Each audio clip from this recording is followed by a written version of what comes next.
In a cozy burrow nestled beneath the roots of a giant oak tree, older than time itself, lived a little bunny named Pip. Unlike his siblings who bounced through meadows with the boundless energy of fluffy white clouds, Pip was a little ball of nerves. Every rustle of a leaf, every hoot of an owl, sent shivers dancing down his fluffy white back, making him twitch his tiny pink nose with worry. One particularly starry night, as the moon cast a silvery glow across the meadow, Pip lay curled up in his burrow, his ears flattened against his head. Every little sound seemed magnified in the darkness.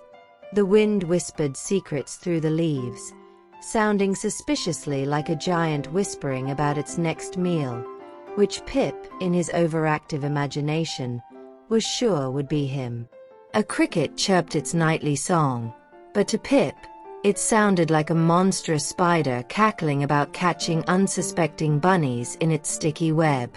Unable to sleep, Pip's ears drooped lower than a wilting flower, and a single tear rolled down his cheek.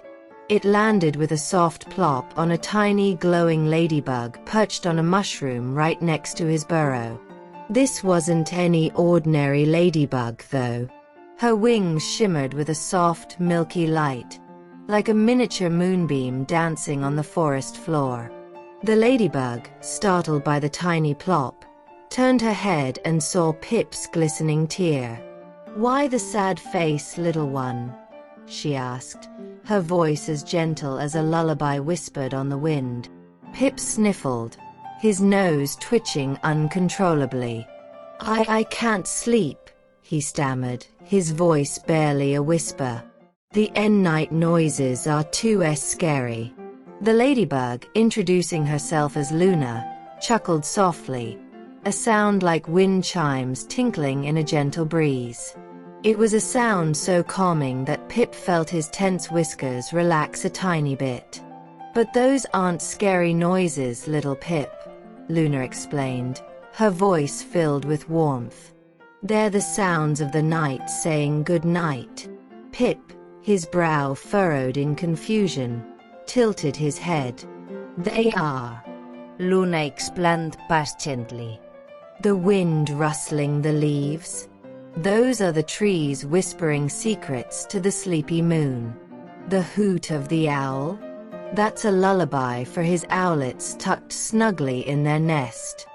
She pointed towards the chirping cricket. "And that little fellow? He's singing a bedtime story for the sleepy grasshoppers." Pip's big brown eyes widened in wonder. He had never thought of the nighttime noises that way.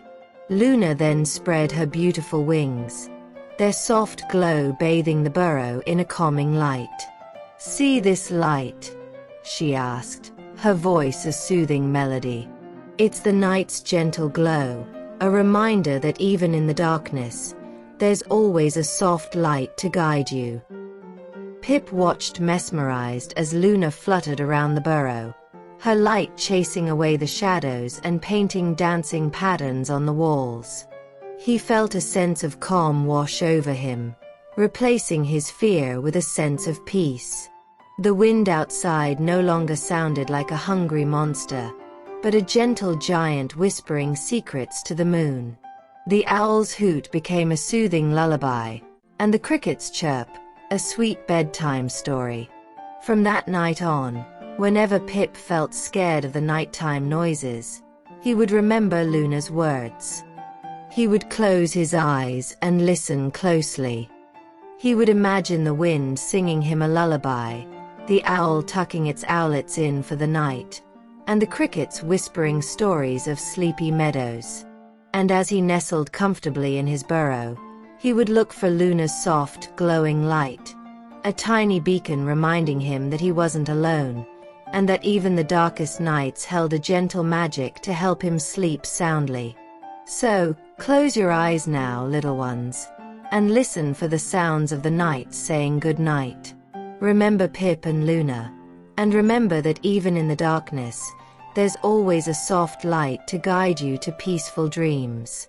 Sweet dreams.